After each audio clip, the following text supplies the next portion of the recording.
안드레슨 도나반드의 벌거숭이 임금님이란 제목의 동화가 있습니다. 아마 옛날에 여러분들 다 동화를 알고 있고 읽어본 적이 있는 그런 동화일 겁니다. 동화의 주인공은 새옷이라면 환장하는 임금님이 동화의 주인공입니다. 임금님이니까요, 누구보다 옷이 참 많았는데 새옷이 굉장히 많았습니다. 그래서 새옷이 나오면 항상 임금님이 먼저 입고, 또 임금이 옷을 입은 다음에 꼭 거리를 활보하는 게 특징이었습니다.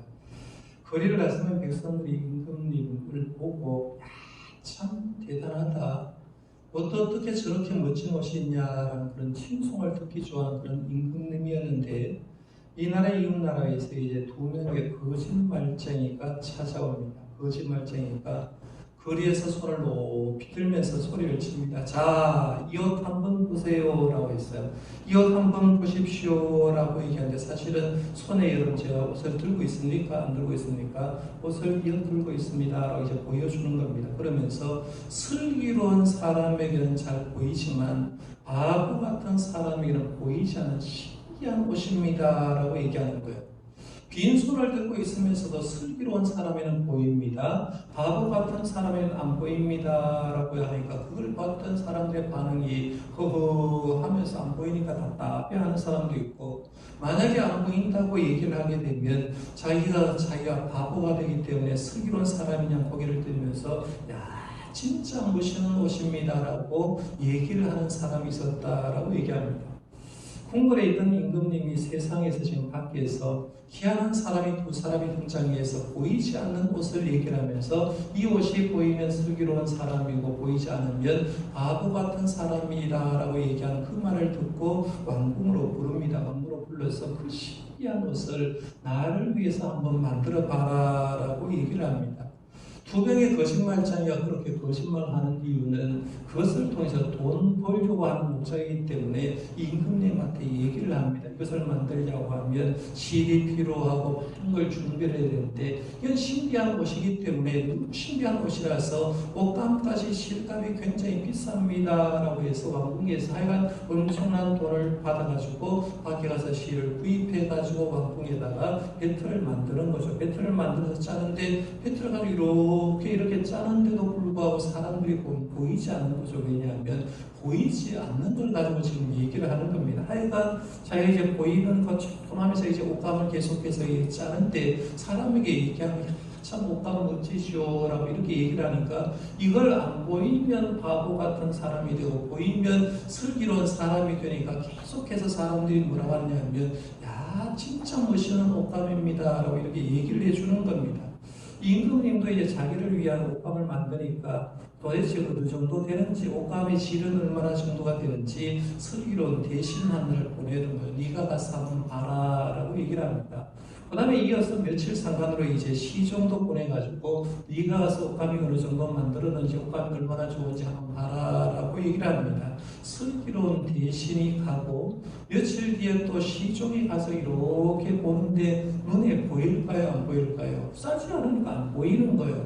보이지 않는데 옷감 짜는 것을 보고 오라라고 하는데, 가보니까 하여간 두 거짓말쟁이가 뭐 열심히 일은 하고 있는 거예요. 일은 하고 있는데 그냥 모습만 이렇게 보여주는데, 이 슬기로운 대신도 시종도 보고를 하는데 안 보인다라고 얘기하면 자기가 바보 같은 사람이니까 대신 얘기를 할 때 이걸 보여야 슬기로운 종이 되는데, 그래서 임금님한테 보고를 합니다. 제가 가보니까 옷 색깔도 너무너무 예쁘고요, 옷감질도 진짜로 좋은데 제가 평생 처음 보는 그런 겁니다 라고 이렇게 얘기를 합니다. 그러니까 이걸 얘기를 하니까 임금님도 자기를 위해서 이제 옷감을 준비하니까 야 진짜 대단한 것 같다고 생각하고, 얼마 시간이 지나서 이제 옷감을 다 만든 다음에 옷을 이제 만들었어요. 단추도 없는데 단추를 다는 척해서 결국은 다 만들어서 이제 옷을 임금님한테 가져옵니다. 임금님한테 가서 옷을 입히지만 옷이 보입니까? 안 보입니까? 보이지 않는 옷을 입히는 척합니다. 그리고 나서 임금님이 자기가 새 옷을 입었으니까 시내를 가지고 이제 시에 가서 거리를 갑니다.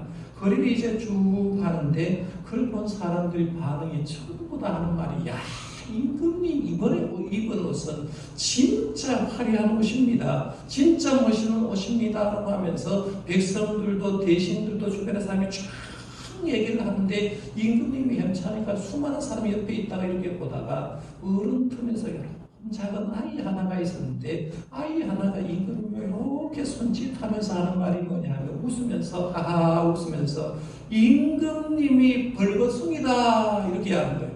임금님이 벌거숭이다 아무것도 안 입었다라고 얘기를 합니다. 아이는 자기가 본대로 얘기하는 거죠. 임금님은 좀 속옷을 입지 않고 겉옷만 쭉 입었다고 생각하는데 아이가 볼 때는 하나도 안 입고 온 거예요. 그래서 임금님이 벌거숭이다 아무것도 안 입었다라고 이렇게 놀라니까 그 옆에 있던 아이가 아버지가 하는 말이 뭐냐면 이 아이는 거짓말을 못해요. 누구보다도 이 아이는 정직해요 라고 얘기를 합니다.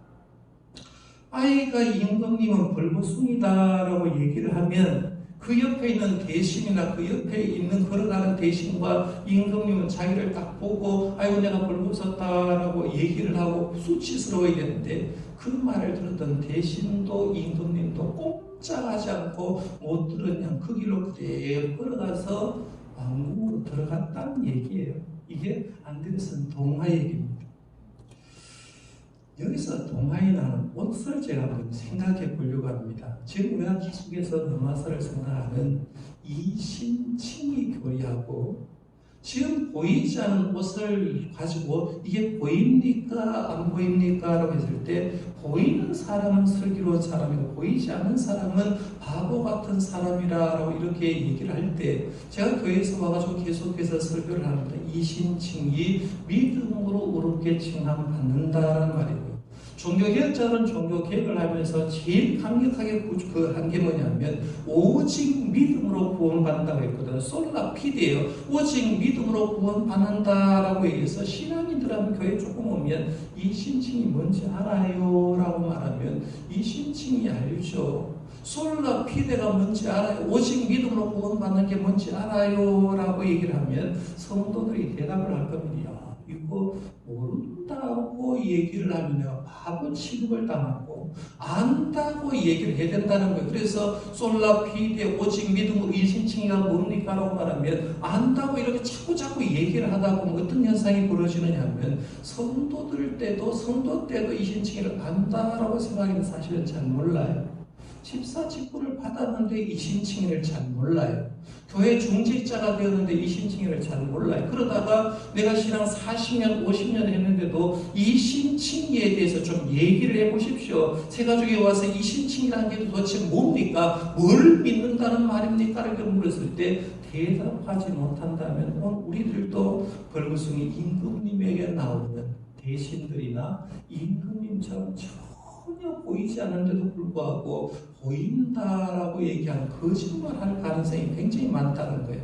여러분이 제가 이신칭에 대해서 계속해서 지금 얘기를 할 때 이신칭의를 듣고 누구한테 얘기를 할 때 할 얘기가 있어야 된다는 거예요. 그러면 흉내 낼 것이 아니라 이신칭의가 도대체 뭔가를 좀 제대로 알려고 해야 되는데요. 이신칭의 의미를 좀 제대로 알려고 하면 첫 번째 해야 될 게 뭐냐면 믿음의 대상이 누구인지 정확하게 알아야 됩니다. 내가 사람을 믿는지 하나님을 믿는지 누구를 믿는지 믿음의 대상을 정확하게 알아야 이신칭을 하는 거죠. 그러면 뭘 믿는다는 거예요? 누구를 믿는다는 겁니까? 세상을 믿는다는 말인지 누구를 믿는지 아는 게 필요하고 두 번째는 뭐냐면 우리가 구원받는 방법이 오직 믿음밖에 없다는 걸 알 필요가 있다는 거예요. 제가 예를 들어서 지금 목회자입니다. 제가 우리 교회 와서 이제 목회를 해서 예배당도 건축하고 하나님 일을 해서 거룩한 일들을 좀 많이 했다, 업적을 좀 남겼다고 해도 제가 하나님 앞에 갈 수 있는 구원의 방법은 업적을 남긴 것 때문에 가는 건 아니라는 겁니다. 교회에서 교인 수가 불어나고 교회가 크게 예배당을 짓는 것 때문에 주님 앞에 가는 게 아니라 제가 주님 앞에 갈 수 있는 근거는 예수를 믿음으로 통해서 갈 수 있는 거예요. 목사도 주님을 잘 믿지 않으면 주님 앞에 못 가는 거예요. 그러니까 우리가 믿음이 없으면 저도 구원받든 못하듯이 교회 직분이 있다고 교회 얼마나 다녔다고 중요한 게 아니라 진짜 내가 구원받는 방법이 진짜 믿음이 있는가 하는 걸 보여줘야 된다는 거예요. 그 다음에 세 번째 해야 될 게 뭐냐면 이신칭의를 제대로 알려고 하면 믿음에 살려고 부단히 노력해야 됩니다. 이게 한국교회에서 굉장히 부족한 것 중에 하나입니다. 우리는 보통 내가 교회 다니니까 예수 믿는다라고 얘기하고 행동은 그냥 마음대로 할 때가 많은데 사실은 삶이 따르지 않은 믿음은 허공을 치는 메아리와 같다라고 볼 수 있습니다. 그러니까 제가 이제 로마서를 강의하면서 계속해서 이심칭의에 대해서 얘기할 겁니다. 믿음으로 구원받고 믿음으로 그렇게 칭함받는다고 얘기할 때 그걸 여러분이 잘 알아서 최소한 믿음의 대상은 누구인지, 그 다음에는 우리가 하나님 앞에 구원받는 방법은 오직 믿음밖에 없다는 걸 알고, 그리고 조금 더 나아가면 믿음의 삶으로 하나님 노력하는 단계까지 들어가야 내가 주님을 믿는다, 이심칭의가 뭔가 안다라고 할 수가 있는데, 그러면 이제 오늘 본문으로 한번 들어가 보겠습니다. 오늘 우리가 생각하고 있는 로마서 4장에도 이심칭의를 얘기하면서 이심칭의 모델로 두 사람을 얘기했어요. 한 사람은 아브라함 얘기했고요, 한 사람은 또 누구 얘기했죠? 앞부분의 말씀에 한 사람 등장했는데 잠깐 등장했다가 사라진 사람이 있어요. 누가 나왔었어요? 다윗이 나왔죠. 다윗. 죄에서 용서받은 다윗이 잠깐 나왔어요. 그런데 전반적으로 얘기하고 있는 것은 아브라함의 믿음에 대해서 쭉 얘기를 하는데요. 오늘 보면 18절 말씀부터 22절 말씀도 아브라함의 믿음에 대해서 쭉 얘기를 합니다. 그래서 성경에서 이심칭의 복을 얻은 최초의 인물이 아브라함이거든요. 그럼 이 아브라함은 어떤 믿음이었기 때문에 하나님께서 그를 보고 의롭다고 칭해줬을까라고 생각해 볼 수 있는데요. 제가 참고하는 도서 가운데 이제 제임스 몽고머리 보이스 목사님의 것이 있다고 했는데, 이번엔 제임스 몽고머리 보이스 목사님의 책을 보니까 아브라함의 믿음의 특성을 5가지를 소개한 그 부분을 좀 제가 소개해 보려고 합니다. 이 아브라함의 믿음 첫 번째 특징은 뭐냐면 하나님의 약속에 대한 믿음을 가지고 있었습니다. 하나님께서 이제 아브라함을 부르시고 그에게 다양한 약속을 해줬습니다. 너 날 따르면 복덩이가 해주겠다, 복덩이가 되게 줄 것마라고 했어요. 가나안 땅을 주겠다라고 약속을 했습니다. 자손의 복을 주겠다라고 말씀드렸고, 장차 너희의 몸을 통해서 메시아가 오신다는 그런 약속도 해줬습니다. 그런데 그 약속에 대한 것을 아브라함은 하나님이 무슨 약속을 하면 그 약속을 그대로 믿었던 그런 특징이 있습니다. 하나님이 말씀하시면 그 말씀을 믿었던 특징이 첫 번째 특징이에요. 두 번째 아브라함의 믿음은 오직 하나님의 말씀에 근거를 둔 믿음이라는 거죠. 우리가 믿음을 얘기할 때 나는 생각하기에 이렇게 믿는다는 게 아니라 하나님이 이렇게 말씀하셨기 때문에 그 말씀을 나는 믿는다라고 하는데요. 여기 아브라함이 이심칭의를 얻었던 창세기 15장 말씀에 보면 그때가 85살 때입니다. 아직 자녀가 없었을 때 하나님 그의 약속을 하고 밤하늘의 별을 쭉 보면서 너의 자손이 밤하늘의 별과 같이 많게 해주겠다고 했을 때 그때 이 아브라함은 하나님의 그 말씀을 그대로 믿고 믿었다는 거예요. 그 다음에 세월이 흘러서 아브라함이 99세 때가 되었죠. 창세기 17장에 나오는 내용인데 그때 하나님께서 이제 아브라함 가정에 와서 이런저런 얘기를 하는 가운데 내년 이 시기에 너희 가정에 이삭이 태어나서 사라와 함께 세워줄 거다라고 했습니다. 하나님은 아직도 자녀가 없는데도 불구하고 그 말씀을 그대로 믿었다라고 얘기하는 거죠. 그러니까 하나님의 말씀에 근거한 믿음이냐는 거예요. 그런데 우리가 지금 우리는 어떻냐라고 했을 때 과연 우리는 신앙생활을 하면서 믿음생활을 한다고 하면서 내가 하나님 말씀을 가지고 있는데 성경 말씀과 선포되는 말씀을 하나님의 말씀으로 믿고 있느냐는 거예요. 성경 말씀을 진짜 하나님의 말씀으로 믿는다는 변화가 일어나겠죠. 설교를 하나님의 말씀으로 믿는다고 하면 설교 시간에 딴지 못하겠죠. 그런데 여러분이 여호와서 저와 함께 이렇게 서 있어 보면요, 설교 시간에 스마트폰 만지는 사람, 지난번에도 말씀드렸지만 딴짓하는 사람은 굉장히 많습니다. 왜냐하면 하나님의 말씀이라고 생각하지 않는 거죠. 설교는 그냥 설교라고 생각하는데 설교를 하나님의 말씀이라고 생각하고 성경을 하나님의 말씀으로 두고 믿는 믿음이 아브라함이 믿었다는 거예요.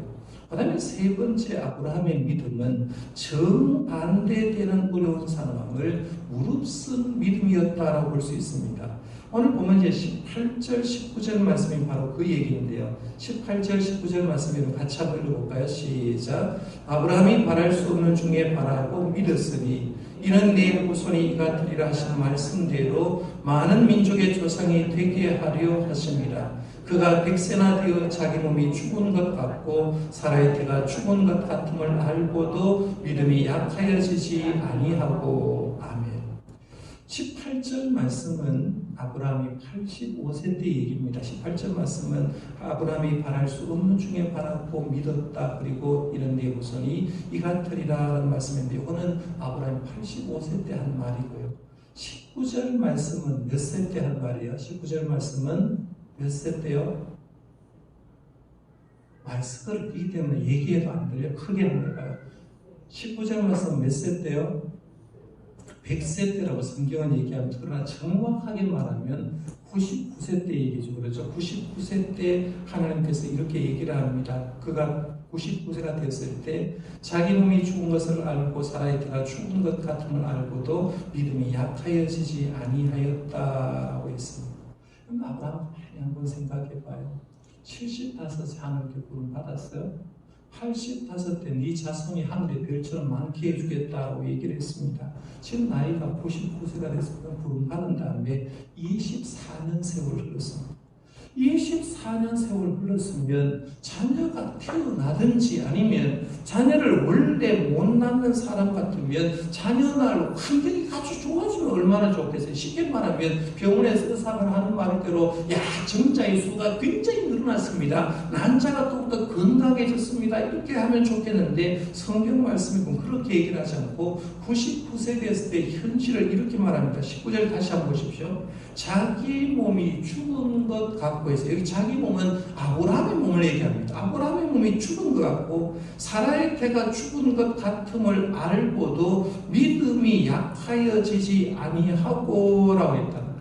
아브라함도 아이를 낳을 기능이 없고 사라도 아이를 낳을 기능이 없다 이 말입니다. 중국에서는요, 우리 여성들은 좀 기분이 나쁠지 모르지만 임신 가능기가 지난 여인을 때로는 중국에서는 뭐라고 그러냐면 관이다라고 그런다. 관은 뭐예요?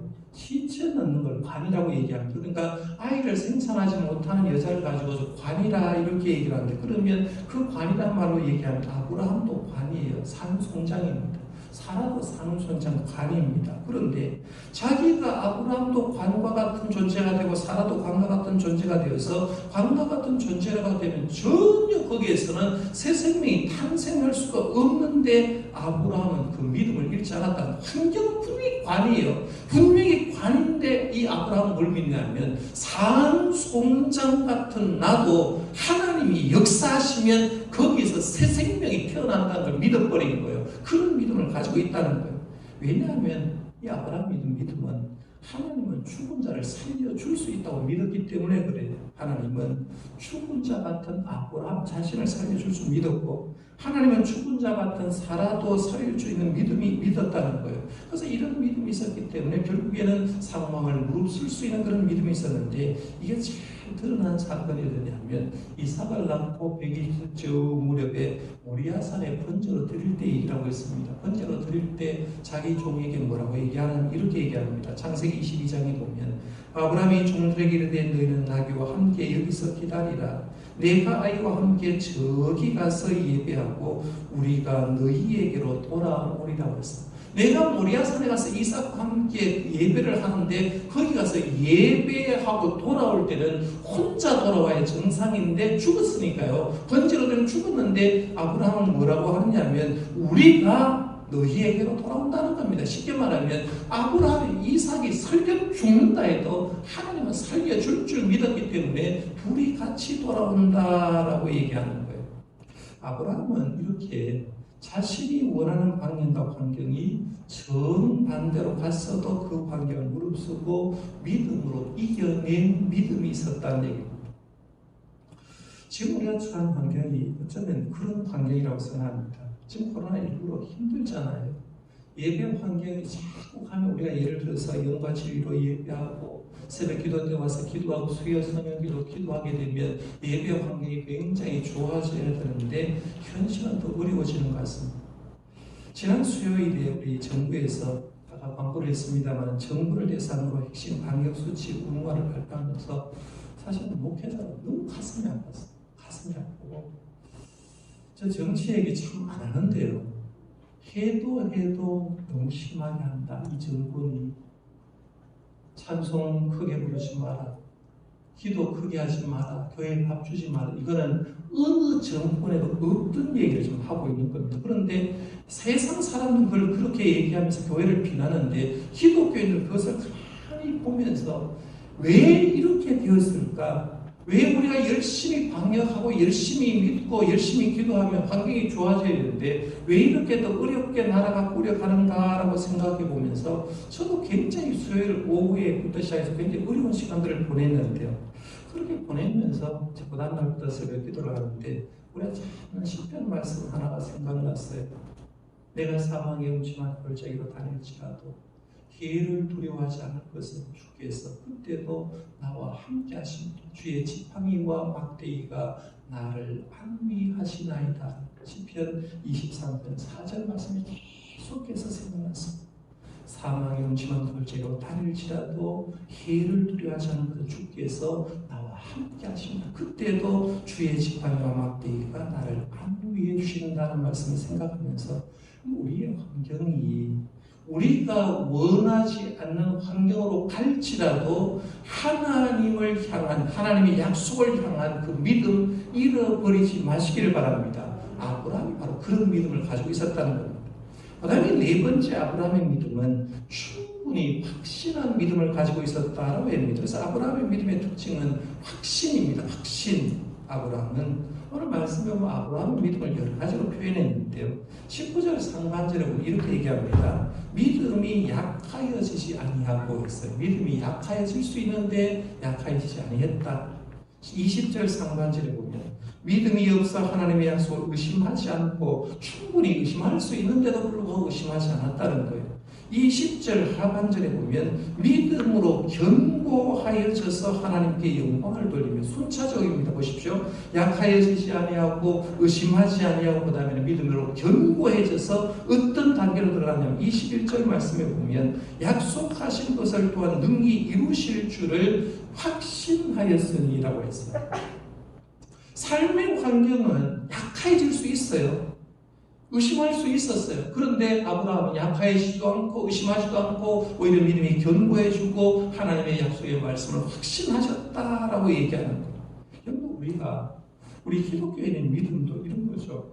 하나님의 약속은 반드시 이루어진다는 확신입니다. 지금 세상이 이렇게 가더라도 요한계시록의 말씀이 이루어진다는 말씀으로 보시면 아무 문제가 없어요. 하나님이 이 세상을 지금 심판하고 계시구나, 말씀이 이루어지구나 생각하면 그 말씀대로 보인다는 거예요. 그러면 기독교인의 믿음이 뭐냐라고 물었을 때 최소한 기독교라고 말씀드려서 이신칭의할 할 때 믿음의 대상 누구냐는 거예요. 믿음의 대상 누굽니까? 저를 믿는 게 아니라 교회를 믿는 게 아니라 누굴 믿어요? 믿음의 대상은 하나님을 믿는 겁니다. 하나님을 믿는 거.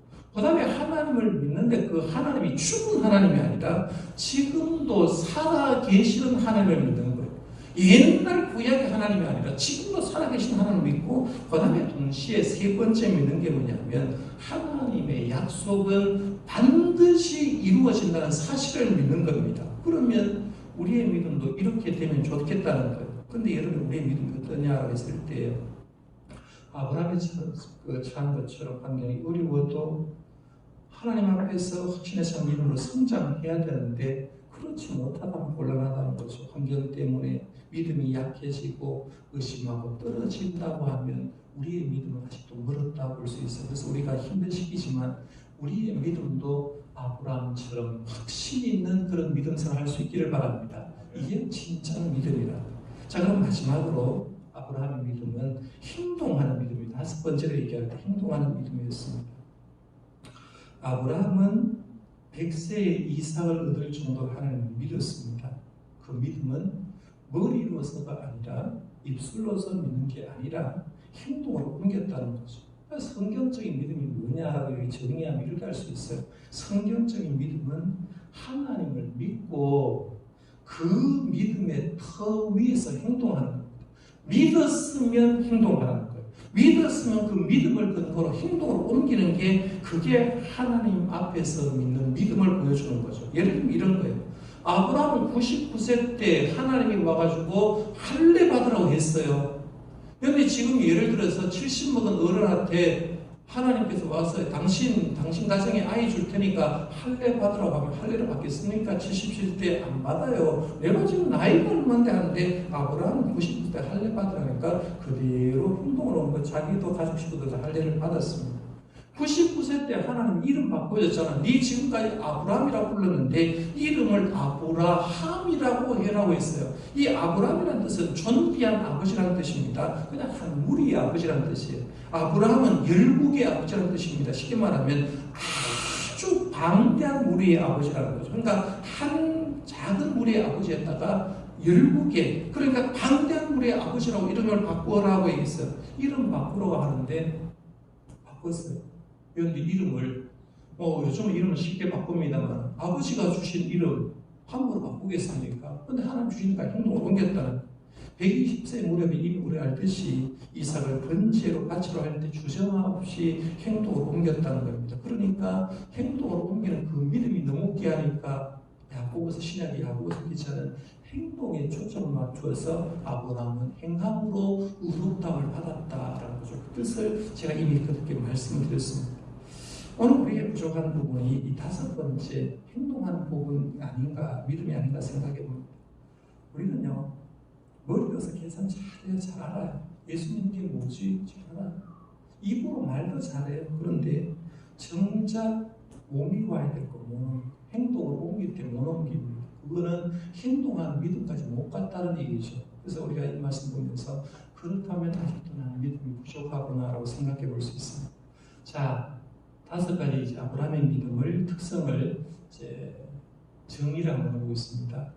첫째는 아브라함의 믿음은 하나님의 약속에 대한 믿음이었다고 했어요. 두 번째는 오직 하나님의 말씀에 근거를 둔 믿음이었고, 세 번째는 정반대되는 어려운 상황을 무릅쓴 믿음 생활을 했고, 네 번째는 충분히 확신한 믿음을 가지고 있고, 5번째는 행동하는 믿음이었습니다.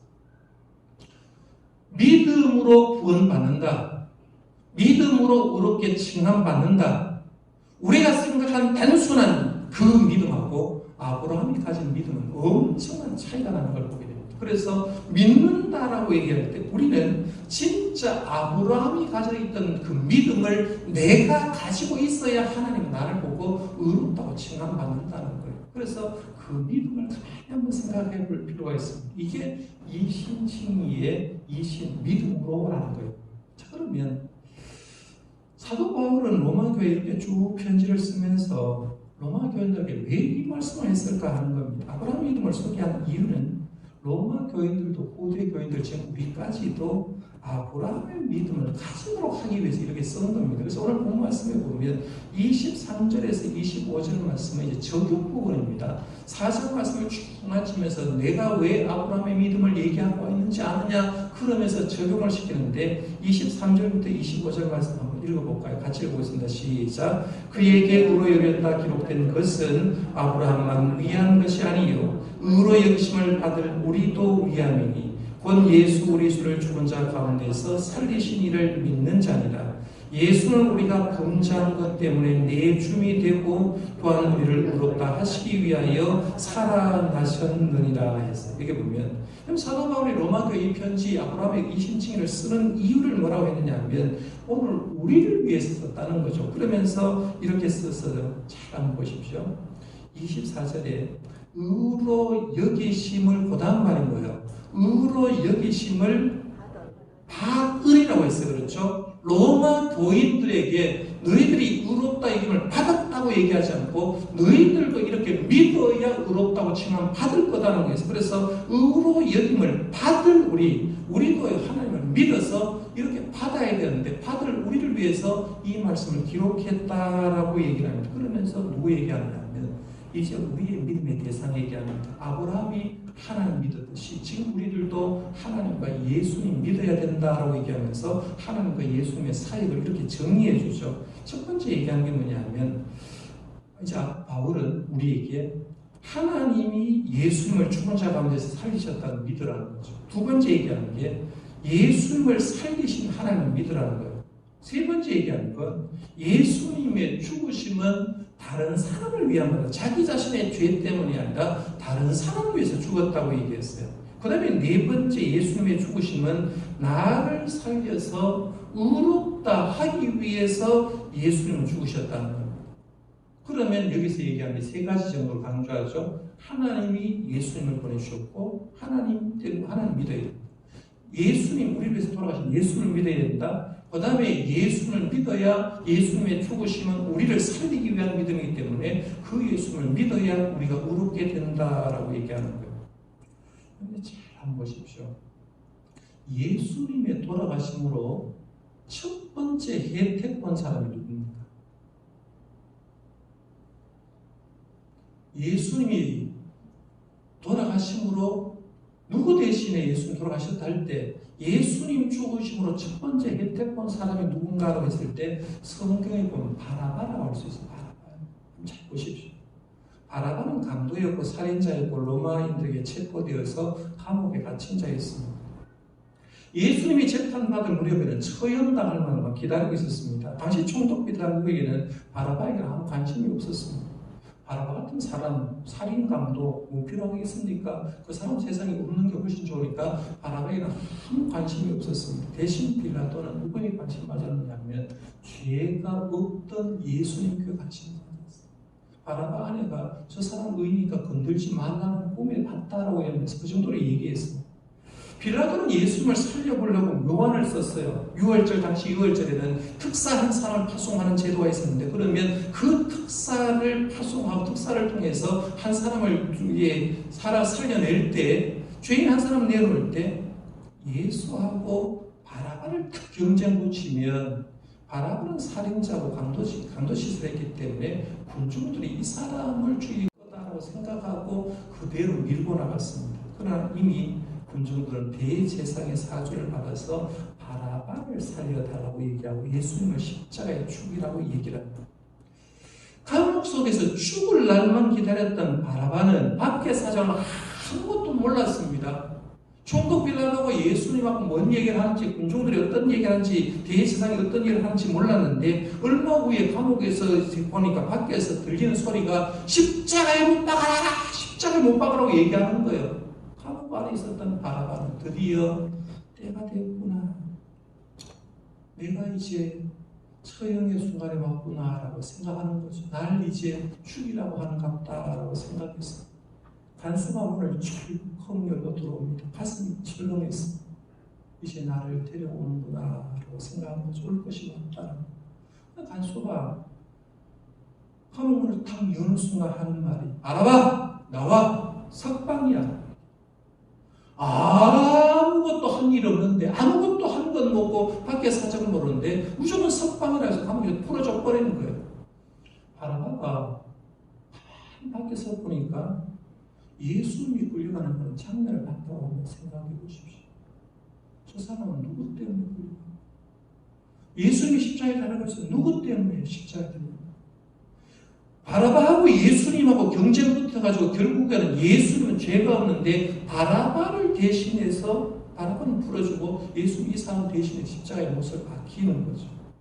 결국에는 바라바에게는 예수님이 달린 십자가는 자기가 달린 그 십자가, 예수님이 죽어야 될 그 자리가 자기가 죽어야 될 그 자리였다는 거죠. 그러니까 예수님의 죽으심으로 최초의 수혜자가 된 사람이 바라바가 되는 거죠. 예수님 돌아가심으로 자기가 살아났다는 거예요.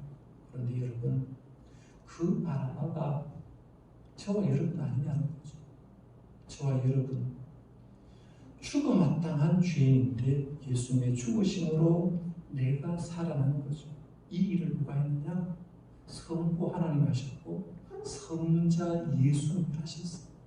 그래서 하나님을 믿는다고 할 때 이렇게 예수님을 보내주신 하나님을 믿고 나를 위해서 돌아가신 예수님을 제대로 믿는데 그 믿음을 성령님께서 도와주는 것, 이게 바로 우리가 생각하는 믿음이라고 할 수 있어요. 그러면 오늘 우리들도 이렇게 고백할 수가 있죠. 하나님이 우리를 위해서 예수님을 내주셨다. 하나님은 우리를 위해서, 그리고 내주신 것으로 끝나는 게 아니라 예수님 우리의 죄를 대신해서 돌아가시고 예수님을 살려주셨다. 우리가 하나님을 믿고 그리스도를 구원자로 영접할 때 죽은 우리도 살아난다. 아브라함의 죽은 몸이 하나님의 능력으로 살아가는 것처럼 우리도 주님의 믿음으로 새 생명을 얻은 새로운 존재로 살아가는 게 이게 바로 이신칭의 믿음이라는 거예요. 이 믿음을 가지고 자신 있게 여러분들도 예수님을 잘 믿어서 나도 의로운 존재 인정받고 살아가는 저와 여러분들 되시기를 바랍니다.